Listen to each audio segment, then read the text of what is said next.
올바른 칭찬을 받는 법과 외로움에 대한 존재론적 성찰. 안녕하십니까, 여러분?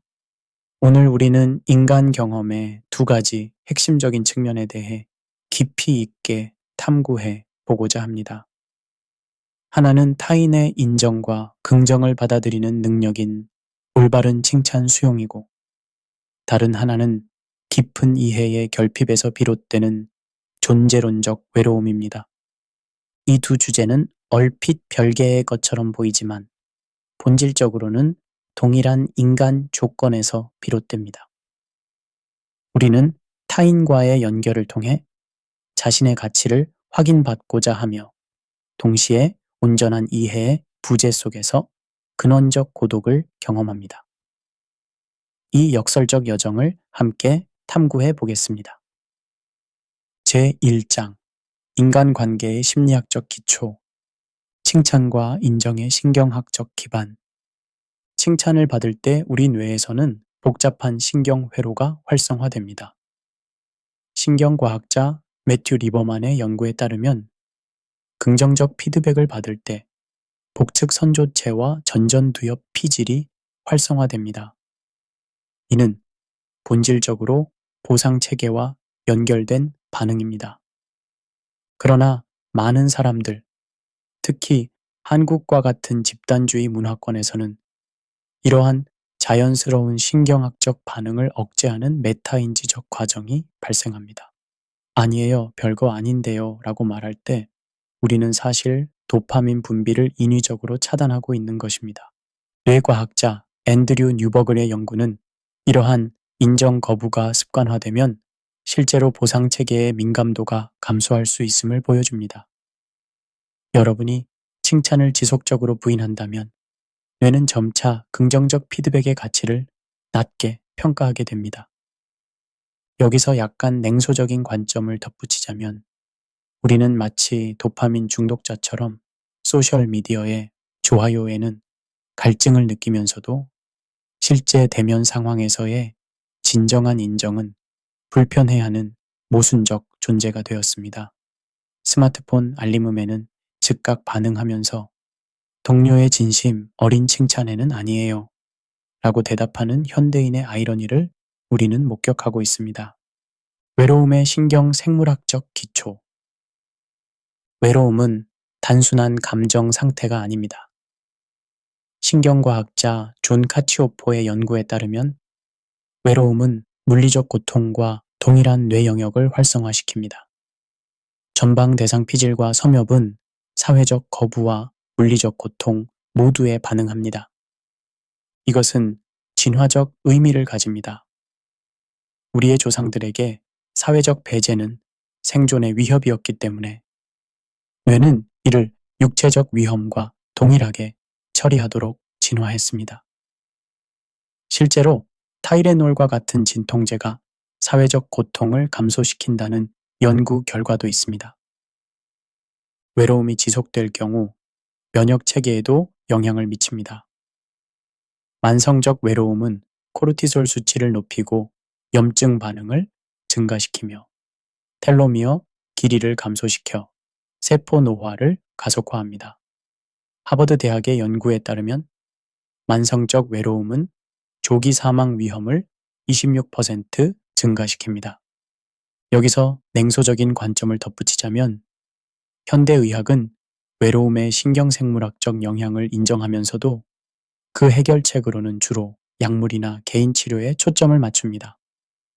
이는 근본적으로 사회적, 구조적 문제인 외로움을 개인의 병리로 환원시키는 오류입니다.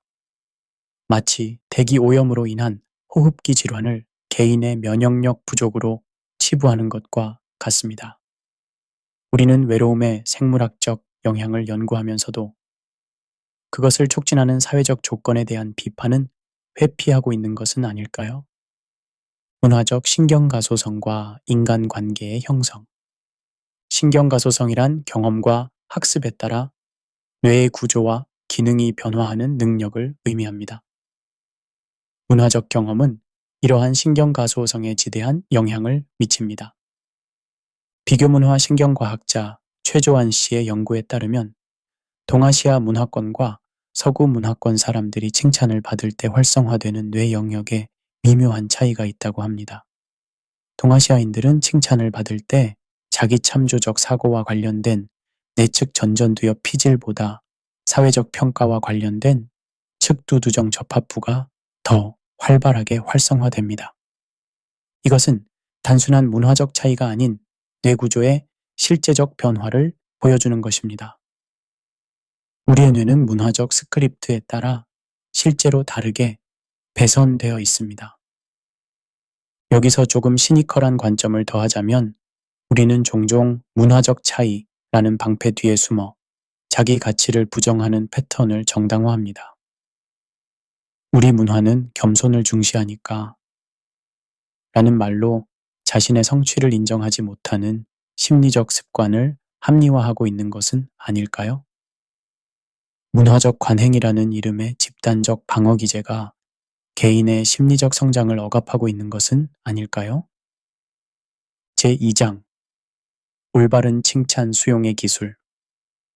아니에요. 대신 감사합니다로 응답하기. 칭찬을 받을 때 가장 단순하면서도 효과적인 반응은 감사합니다 라고 말하는 것입니다. 이것은 단순한 예의가 아니라 심리적, 신경학적으로 중요한 의미를 지닙니다.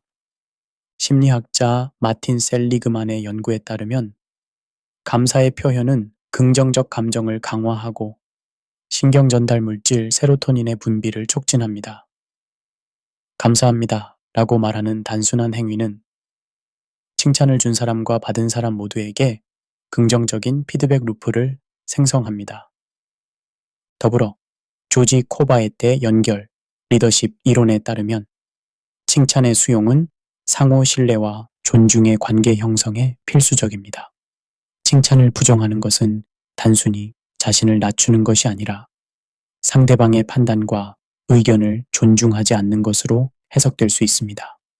여기서 조금 시니컬한 관점을 덧붙이자면 감사합니다 라는 한 단어가 얼마나 어려운지 생각해 보세요. 많은 사람들이 이 간단한 인정보다 장황한 부정과 변명을 늘어놓는 것이 더 편하다고 느낍니다. 이것은 우리가 얼마나 자기 가치를 인정하는데 불편함을 느끼는지 보여주는 아이러니한 증거입니다. 자기 개발서는 자신을 사랑하라고 끊임없이 외치지만 정작 누군가 우리의 가치를 인정해 줄 때는 그것을 받아들이지 못하는 모순적 존재가 우리의 현실입니다. 칭찬의 심층적 의미 이해하기. 모든 칭찬은 표면적 내용 이상의 의미를 담고 있습니다. 괴테는 우리가 타인에게서 인정하는 것은 사실 우리 자신 안에 있는 것이라고 말했습니다. 이 통찰은 칭찬의 깊은 심리적 역학을 드러냅니다. 심리학자 하임 지노트의 연구에 따르면 우리가 타인을 칭찬할 때는 자신의 가치관과 우선순위를 반영합니다. 따라서 칭찬을 받았을 때 그 내용을 분석해보면 상대방의 가치관과 당신과의 관계에 대한 중요한 통찰을 얻을 수 있습니다. 예를 들어 동료가 이 프로젝트에서 당신의 창의적인 접근이 정말 인상적이었어요 라고 말했다면 이는 그 사람이 창의성을 높이 평가한다는 것을 보여줍니다. 반면 당신의 꼼꼼함과 정확성이 프로젝트 성공에 결정적이었어요 라는 칭찬은 다른 가치관을 반영합니다. 사회심리학자 수잔 헤이워드의 연구는 이러한 칭찬 패턴이 문화, 성별, 직업에 따라 다르게 나타남을 보여줍니다. 이 패턴을 인식함으로써 우리는 타인과의 더 깊은 연결을 구축할 수 있습니다. 약간의 시니컬한 관점을 더하자면 모든 칭찬이 순수한 의도에서 나오는 것은 아닙니다. 때로는 칭찬이 조작, 아첨 또는 우월감 표현의 수단으로 사용되기도 합니다. 현대 조직 문화에서 맨스플레이닝과 유사한 프레이즈 플레이닝이라는 현상도 나타납니다. 이는 칭찬의 형식을 빌려 사실상 권위를 과시하거나 교훈을 주려는 시도입니다. 당신 보고서 정말 좋았어요. 저도 초보 때 그 정도였거든요. 와 같은 표현이 그 예입니다. 이런 복잡한 칭찬의 역학을 인식하는 것도 건강한 칭찬 수용의 일부입니다. 자기 성장으로 연결하기. 칭찬은 자기 성장의 중요한 촉매제가 될 수 있습니다. 심리학자 캐럴 드웩의 성장 마인드셋 이론에 따르면 우리가 칭찬을 어떻게 해석하고 받아들이는지가 성장 잠재력에 큰 영향을 미칩니다. 드웩의 연구는 결과보다 과정에 초점을 맞춘 칭찬이 더 효과적임을 보여줍니다. 당신은 정말 똑똑하네요. 라는 칭찬보다 당신의 문제 해결 접근 방식이 인상적이에요. 라는 칭찬이 더 건설적입니다. 칭찬을 받았을 때 이를 자기 성찰과 성장의 기회로 활용할 수 있습니다. 그 부분을 알아봐 주셔서 감사합니다. 저도 그 영역을 더 발전시키고 싶어요. 와 같은 반응은 칭찬을 긍정적으로 수용하면서도 성장 지향적인 태도를 보여줍니다. 심리학자 미하이 칙센트미하이의 몰입 이론은 우리의 강점을 인식하고 발전시킬 때 최적의 경험 상태에 도달할 수 있음을 설명합니다. 칭찬은 이러한 강점을 발견하는 중요한 신호가 될 수 있습니다. 제3장 외로움의 존재론적 의미. 하이데거와 존재론적 고독. 마틴 하이데거는 존재와 시간에서 현존재의 개념을 통해 인간 존재의 근본적 고독을 탐구했습니다. 하이데거에 따르면 우리는 각자 자신의 고유한 세계 내에 존재하며 타인의 내면 세계에 완전히 접근할 수 없습니다. 하이데거는 모든 이해는 해석이다 라고 말했습니다. 이는 우리가 타인을 이해한다고 생각할 때조차 우리는 여전히 자신의 경험과 관점을 통해 해석하고 있음을 의미합니다. 완전한 이해란 불가능하며 이것이 인간 존재의 근본적 한계입니다. 존재론적 외로움은 단순히 관계의 부재가 아니라 타인과의 완전한 융합이 불가능하다는 것에서 비롯됩니다. 하이데거는 이를 현존재의 각자성이라고 불렀습니다. 우리는 각자 자신의 죽음을 향해 나아가는 독특한 존재이며 이 궁극적 사실 앞에서 근본적으로 홀로입니다. 사르트르의 시선과 타자에 의한 객체화. 장폴 사르트르는 타인의 시선이 우리를 어떻게 객체화시키는지 분석했습니다. 그의 유명한 희곡 출구 없음에서 지옥은 타인이다 라는 말은 이러한 객체화의 고통을 상징합니다. 사르트르에 따르면 타인의 시선 아래에서 우리는 우리 자신의 주체성을 상실하고 대상이 됩니다. 이것은 근본적 외로움의 원인이 됩니다. 우리는 주체로서 인정받고 싶지만 타인에게는 항상 일정 부분 대상으로 남아 있습니다. 현상학자 모리스 메를로 퐁티는 이를 키아즘 또는 교차의 개념으로 설명했습니다. 우리는 타인을 보는 동시에 타인에게 보여지며 이 교차점은 결코 완전히 해결되지 않는 긴장을 만들어냅니다. 자크 라캉의 언어와 욕망. 자크 라캉은 욕망은 타자의 욕망이다 라고 선언했습니다. 우리가 이해받고자 하는 욕망 자체가 타인에 의해 형성됩니다. 이것은 외로움의 순환 구조를 만들어냅니다. 우리는 타인의 이해를 갈구하지만 그 갈구 자체가 타인에 의해 규정되기 때문에 결코 온전히 충족될 수 없습니다. 라캉의 실제 개념은 언어로 포착될 수 없는 근본적 외로움을 설명합니다. 우리의 가장 깊은 경험은 언어화될 수 없고 따라서 타인과 공유될 수 없습니다. 이것이 실존적 외로움의 근원입니다. 라캉은 인간의 주체성이 언어에 진입함으로써 형성된다고 보았습니다. 그러나 언어는 항상 불완전하며 우리의 진정한 경험을 온전히 표현할 수 없습니다.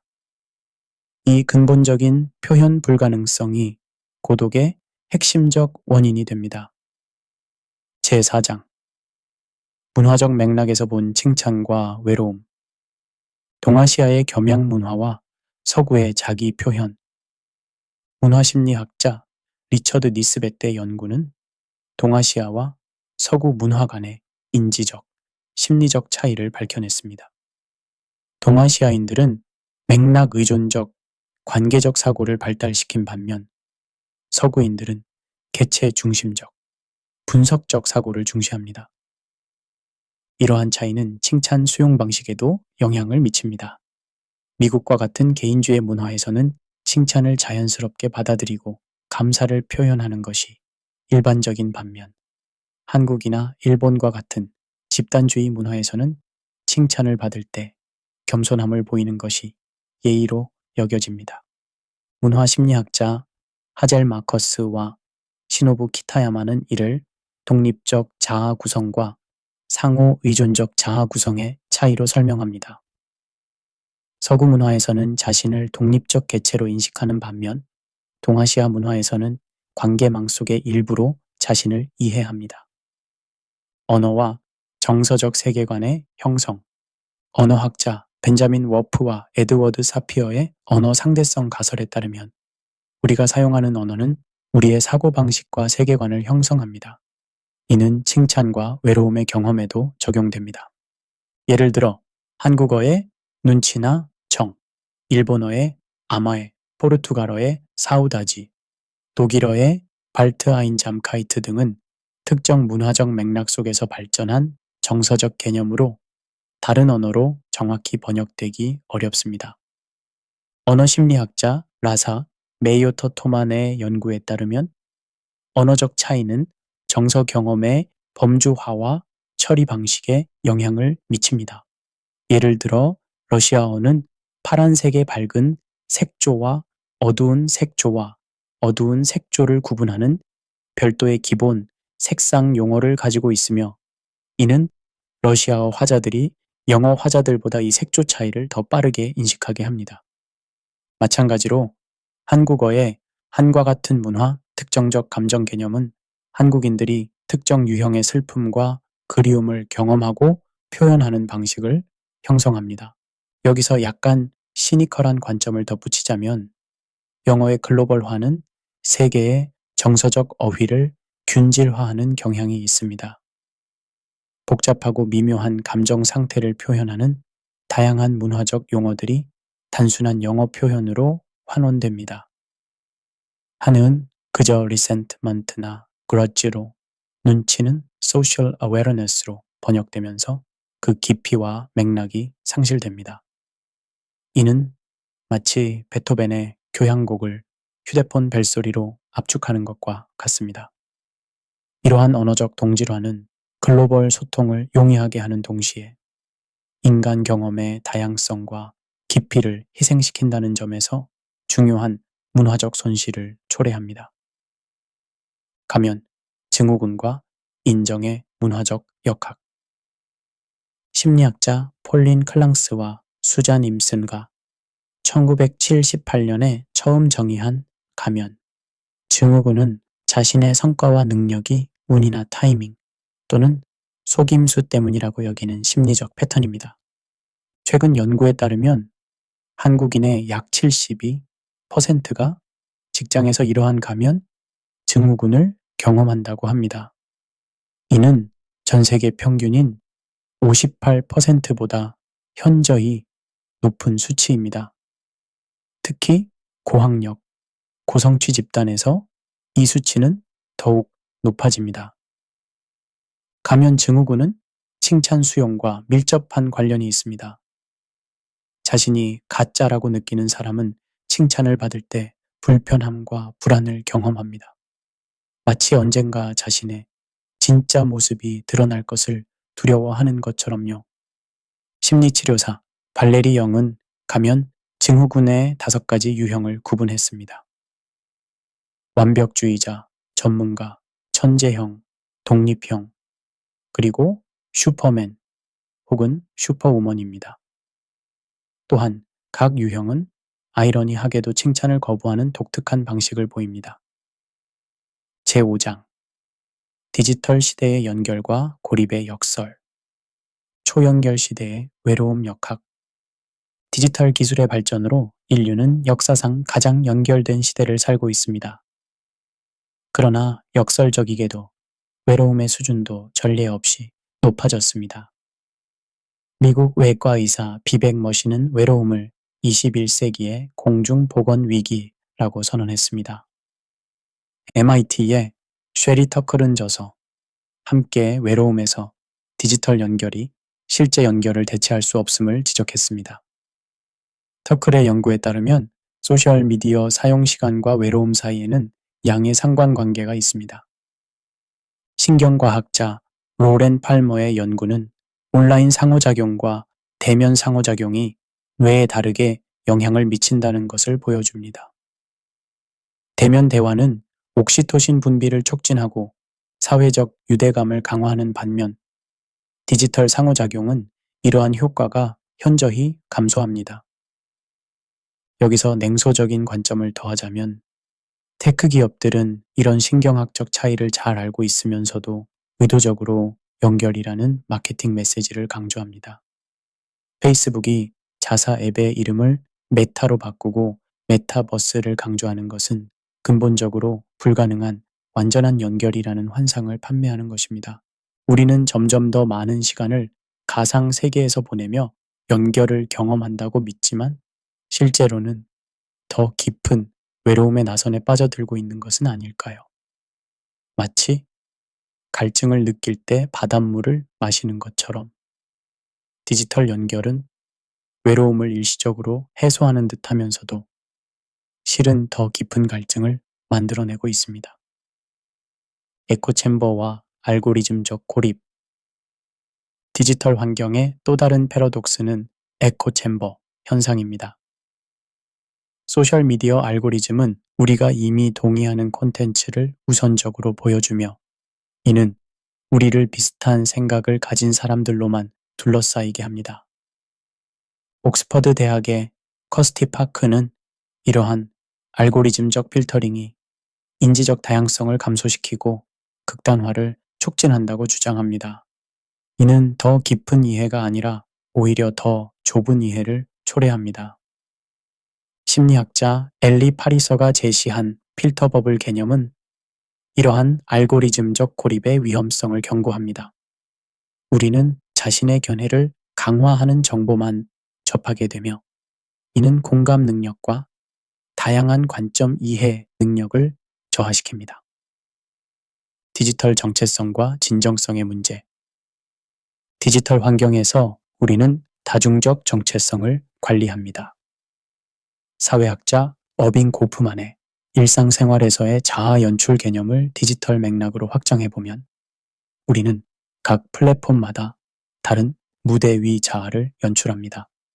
옥스퍼드 인터넷 연구소의 앤디 프릭에 따르면 일반적인 소셜미디어 사용자는 최소 5개의 서로 다른 온라인 페르소나를 관리합니다. 이러한 정체성의 파편화는 진짜 나는 누구인가? 라는 근본적 질문을 제기합니다. 디지털 정체성의 연출과 관리는 인지적, 정서적 부담을 초래합니다. 심리학자 알버트 벤듀라의 자기 효능감 개념에 비추어 볼 때 이러한 다중 정체성의 관리는 자기 인식과 진정성에 혼란을 가져올 수 있습니다. 제6장 존재론적 외로움의 초월 실존주의적 수용 외로움을 존재 조건으로 받아들이기 실존주의 철학자들은 외로움을 인간 존재의 필연적 조건으로 봅니다. 알베르 카미는 이방인에서 주인공 모에르소를 통해 인간의 근본적 소외를 탐구합니다. 카미는 이러한 소외와 부조리를 직면하고 수용하는 것이 진정한 자유의 시작이라고 보았습니다. 여기서 약간 냉소적인 관점을 덧붙이자면 현대사회는 의미와 목적을 또 다른 소비 상품으로 전락시키는 경향이 있습니다. 인생의 의미를 찾아서라는 제목의 자기계발서가 베스트셀러가 되고 목적 지향적 삶이 마케팅 슬로건이 됩니다. 그러나 진정한 의미 추구는 편안하거나 상품화될 수 있는 것이 아닙니다. 불교적 관점. 모든 것은 연결되어 있다. 불교의 영이 사상은 모든 존재가 상호 의존적임을 강조합니다. 틱나탄의 상호 존재 개념은 외로움조차도 연결의 일부임을 깨닫게 합니다. 불교는 무아의 개념을 통해 고정된 자아에 대한 환상을 버릴 것을 권합니다. 달라이 라마는 우리가 자아에 집착할수록 더 고립되고 외롭게 느낍니다. 자아를 넘어설 때 연결을 경험합니다. 라고 말합니다. 선불교의 명상 수행은 현재 순간에 온전히 머무름으로써 분리감을 넘어서는 방법을 제시합니다. 일본의 선사 도게는 자기를 잊어버리는 것이 모든 것에 의해 깨달음을 얻는 것이라고 가르쳤습니다. 여기서 다소 냉소적인 관점을 덧붙이자면 서구에서의 마인드풀니스 열풍은 불교의 깊은 철학적 토대를 생략한 채 기술적 측면만을 차용하는 경향이 있습니다. 마음 챙김은 생산성 향상, 스트레스 감소, 웰빙 증진을 위한 도구로 재포장되며 그 근본적인 목적인 자아 초월과 연결성에 대한 깊은 통찰은 종종 무시됩니다. 이는 마치 요가의 육체적 자세만 추출하여 피트니스 루틴으로 판매하는 것과 같습니다. 불교의 고통으로부터의 해방이라는 근본 목표는 더 나은 삶을 위한 10분 명상 앱으로 축소되고 깊은 영적 실천은 웰니스 산업의 일부로 흡수됩니다. 사회심리학적 분석, 집단 속의 고독. 사회심리학자 에리히 프롬은 자유로부터의 도피에서 현대인이 자유와 개인성의 부담을 피하기 위해 집단에 순응하는 경향을 분석했습니다. 이러한 가짜 연결은 근본적 외로움을 해결하지 못합니다. 조나단 하이트의 연구는 사회적 유대감이 행복의 가장 강력한 예측 요인 중 하나임을 보여줍니다. 그는 사회적 자본의 개념을 통해 공동체 내의 신뢰와 호혜성의 중요성을 강조합니다. 로버트 퍼트넘의 나 홀로 볼링은 미국 사회에서 시민 참여와 사회적 연결의 감소를 기록하며 이것이 개인적, 사회적 웰빙에 미치는 부정적 영향을 경고합니다. 여기서 시니컬한 관점을 더하자면 현대사회는 공동체와 소속감을 상품화하는 데 능숙합니다. 브랜드는 소비자에게 특정 제품을 구매함으로써 특별한 부족의 일원이 될 수 있다고 약속합니다. 하버드 경영대학원은 브랜드 커뮤니티를 연구하며 기업들은 인위적 소속감을 통해 소비자 충성도를 높이는 전략을 개발합니다. 진정한 공동체 연결은 서로의 취약성을 공유하고 어려움을 함께 견디는 데서 오지만 상품화된 공동체는 이러한 불편한 진실을 배제한 채 긍정적 경험만을 제공합니다. 우리는 진정한 연결 대신 그것의 시뮬라크럼을 소비하고 있는 것은 아닐까요? 제7장 칭찬과 외로움의 통합적 이해. 칭찬과 외로움의 상호관계. 칭찬과 외로움은 얼핏 별개의 주제처럼 보이지만 깊은 차원에서 연결되어 있습니다. 둘 다 인간의 근본적인 인정과 이해 욕구와 관련됩니다. 사회심리학자 마크 리어리는 사회 계측기 이론을 통해 자존감이 사회적 수용과 거부의 지표로 기능한다고 제안합니다. 칭찬은 사회적 수용의 신호로 작용하며 외로움은 이러한 수용의 결핍을 알려주는 경고 시스템입니다. 흥미로운 것은 칭찬을 받아들이는 능력과 외로움을 건강하게 경험하는 능력 사이에 상관관계가 있다는 점입니다. 심리학자 크리스토퍼 거머의 연구에 따르면 자기 자신과의 건강한 관계를 발전시킨 사람들은 타인과의 관계에서도 더 큰 만족감을 경험합니다. 진정한 소통을 위한 액티브 리스닝. 심리학자 칼 로저스는 가장 개인적인 것이 가장 보편적인 것이라고 말했습니다. 이것은 우리가 자신의 취약성을 공유할 때 더 깊은 연결이 가능해진다는 것을 의미합니다. 액티브 리스닝은 단순히 말의 내용이 아니라 그 이면의 감정과 의도를 이해하려는 시도입니다. 이는 판단을 미루고 온전히 현재에 집중하며 상대방의 관점을 진정으로 이해하려는 의지를 포함합니다. 하버드 협상연구소의 윌리엄 유리는 경청은 우리가 줄 수 있는 가장 큰 선물이라고 말합니다. 진정한 경청은 상대방을 객체가 아닌 주체로 인식하는 것을 의미하며 이는 마르틴 부버의 나너 관계의 핵심입니다. 자기 초월과 관계적 성장. 심리학자 아브라함 매슬로우는 말년에 자신의 유명한 욕구 계층 이론을 수정하여 자기 실현을 넘어선 자기 초월의 단계를 추가했습니다. 이는 개인의 성장이 궁극적으로 자아를 넘어 더 큰 전체와의 연결로 이어진다는 것을 의미합니다. 미하이 칙센트미하이의 몰입 이론은 자기 의식의 상실과 활동의 완전한 몰입이 최적의 경험을 가져온다고 설명합니다. 이러한 자기 초월적 경험은 외로움을 일시적으로 극복하게 해줍니다.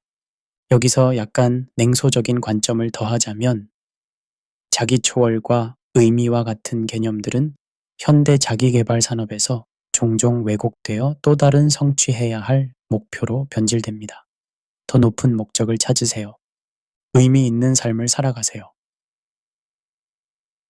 와 같은 메시지는 종종 더 많은 불안과 불충분함을 만들어냅니다. 자기 초월이 자기 향상의 또 다른 형태로 변질되는 것입니다. 또한 심각한 외로움이나 우울 상태에 있는 사람에게 의미를 찾으세요 라고 권유하는 것은 때로 실존적 고통을 무시하거나 단순화하는 결과를 낳습니다. 마치 심각한 영양실조 상태의 사람에게 건강한 음식을 선택하세요 라고 조언하는 것과 같습니다. 진정한 자기 초월은 개인의 성취나 자기 최적화가 아니라 자아의 경계를 넘어서는 진정한 연결과 참여에서 비롯됩니다. 제8장 칭찬과 외로움의 영적 차원. 영적 전통에서의 자기 인식과 겸손. 대부분의 영적, 종교적 전통에서 겸손은 핵심적인 덕목으로 강조됩니다. 그러나 이는 자신의 재능이나 능력을 부정하는 것이 아니라 그 근원에 대한 인식과 관련이 있습니다. 기독교 신학자 C.S. 루이스는 진정한 겸손은 자신을 적게 생각하는 것이 아니라 자신을 덜 생각하는 것이라고 말했습니다. 이는 자기 중심성에서 벗어나 더 큰 존재와의 연결성을 인식하는 상태입니다. 불교에서는 무아 개념을 통해 고정된 자아에 대한 집착에서 벗어날 것을 가르칩니다. 이는 칭찬이나 비난에 대한 집착에서 자유로워지는 것과 연결됩니다. 이슬람의 타와두 개념은 알라 앞에서의 겸손함을 강조하면서도 인간에게 주어진 능력과 책임을 인정합니다. 유대교의 쉬플루트 또한 유사한 균형 잡힌 겸손의 개념을 보여줍니다. 여기서 다소 냉소적인 관점을 덧붙이자면 현대사회에서 이러한 영적 가르침은 종종 왜곡되어 해석됩니다. 뉴에이지 영성은 종종 전통적 종교의 가르침에서 자기 긍정과 풍요와 같은 요소만을 선택적으로 차용하여 소비주의적 목표에 부합하도록 재해석합니다.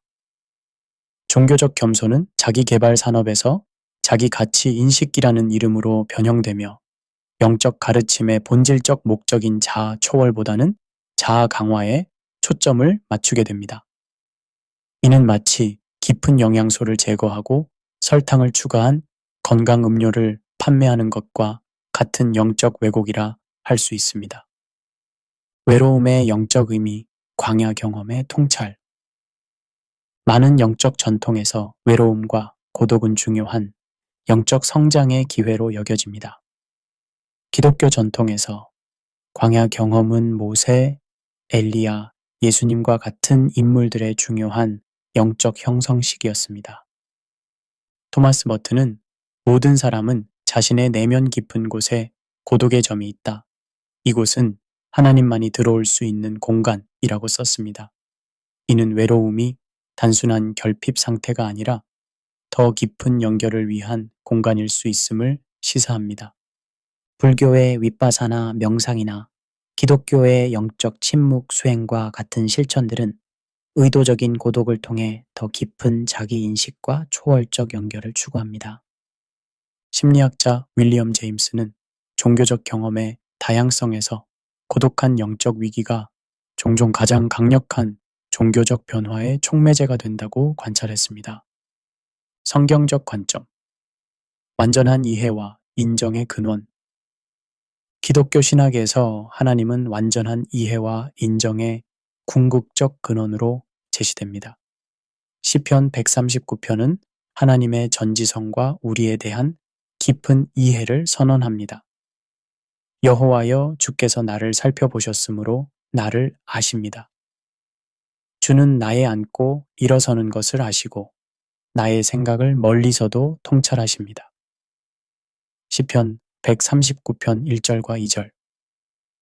이것은 우리의 가장 깊은 외로움조차도 하나님 앞에서는 완전히 알려져 있음을 의미합니다. 기독교 신학자 폴 틸리히는 이를 완전히 알려지고 완전히 수용되는 경험이라고 설명했습니다. 히브리서 4장 15절에서는 예수 그리스도를 궁극적 공감자로 제시합니다. 우리에게 있는 대제사장은 우리의 연약함을 동정하지 못하실 리가 아니요 모든 일에 우리와 같이 시험을 받으신 이로돼 죄는 없으시니라. 이는 신성이 인간의 고통과 외로움을 직접 경험했다는 기독교의 독특한 관점을 보여줍니다. 로마서 8장 26절과 27절은 언어화할 수 없는 가장 깊은 외로움조차도 성령께서 이해하신다고 말합니다. 성령이 우리의 연약함을 도우시나니 우리는 마땅히 기도할 바를 알지 못하나 오직 성령이 말할 수 없는 탄식으로 우리를 위하여 친히 간구하시느니라. 여기서 약간 냉소적인 관점을 더하자면 현대 사회에서 종교적 가르침은 종종 심리적 위안이나 자기 긍정의 도구로 축소됩니다. 복음주의 설교는 때로 하나님은 당신을 있는 그대로 사랑하십니다. 라는 긍정적 메시지만을 강조하며 자기 변화와 영적 성장이라는 도전적 측면을 약화시킵니다. 우리는 종종 종교적 가르침에서 듣고 싶은 부분만 선택적으로 받아들이는 맞춤형 신앙을 구축합니다. 이는 마치 의사의 처방에서 맛있는 약만 골라 먹고 쓴 약은 무시하는 것과 같습니다. 그러나 진정한 영적 성장은 위안과 도전, 인정과 변화의 균형 속에서 이루어집니다. 제9장 칭찬 수용과 외로움 극복의 실천적 방법. 칭찬 수용 훈련, 신경 가소성 활용하기.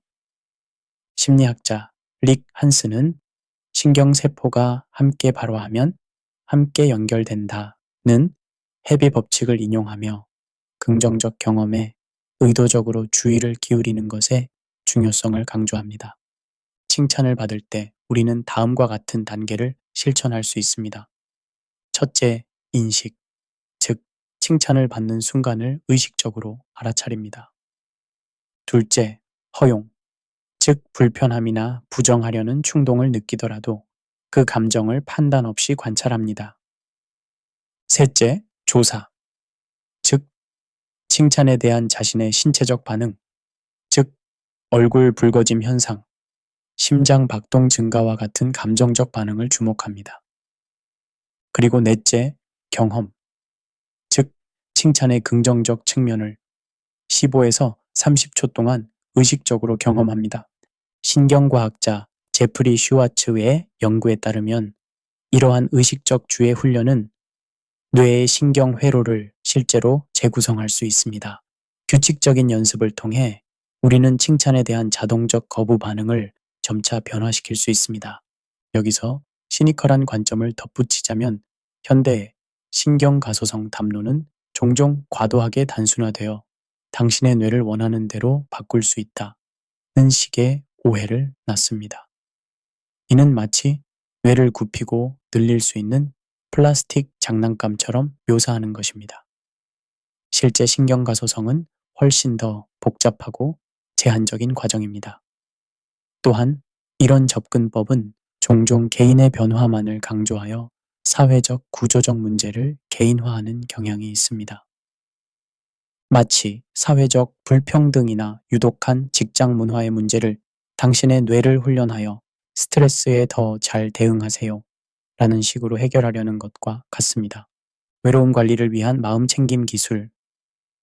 마음챙김은 현재 순간에 비판단적으로 주의를 기울이는 능력을 의미합니다. 존 카바진의 연구는 마음챙김 명상이 외로움과 관련된 스트레스 반응을 감소시킬 수 있음을 보여줍니다. UCLA의 스티브 콜이 수행한 연구에 따르면 8주간의 마음챙김 기반 스트레스 감소 프로그램이 만성적 외로움 환자들의 염증 관련 유전자 발현을 유의미하게 감소시켰습니다. 마음챙김은 외로움에 대한 우리의 반응을 변화시킵니다. 외로움을 위협으로 인식하는 대신 우리는 그것을 단순히 일시적인 경험으로 관찰할 수 있게 됩니다. 킹스 칼리지 연구팀의 메타 분석에 따르면 마음챙김 훈련은 외로움 감소의 중간 정도의 효과 크기를 보입니다. 구체적인 외로움 관리를 위한 마음챙김 기술은 다음과 같습니다. 먼저 신체 감각 주목하기입니다. 이것은 외로움이 신체에서 어떻게 느껴지는지 알아차리는 것입니다. 다음은 사고 패턴 인식하기입니다. 이것은 외로움과 관련된 부정적 사고의 순환을 관찰하는 것입니다. 그 후엔 자기 연민 연습하기입니다. 이것은 크리스틴 네프가 개발한 자기 연민 명상을 실천하는 것입니다. 그리고 마지막으로 의도적 연결 만들기입니다. 이것은 일상에서 의미 있는 소통의 순간을 의식적으로 만들어낸 것입니다. 여기서 약간 냉소적인 관점을 더하자면 마음챙김은 현대사회에서 종종 생산성 향상 도구나 스트레스 관리 기술로 상품화되어 그 근본적인 목적과 맥락에서 분리됩니다. 기업들은 직원들의 번아웃을 예방하기 위해 마음챙김 앱 구독권을 제공하면서 동시에 과도한 업무량과 불안정한 고용 조건을 유지합니다.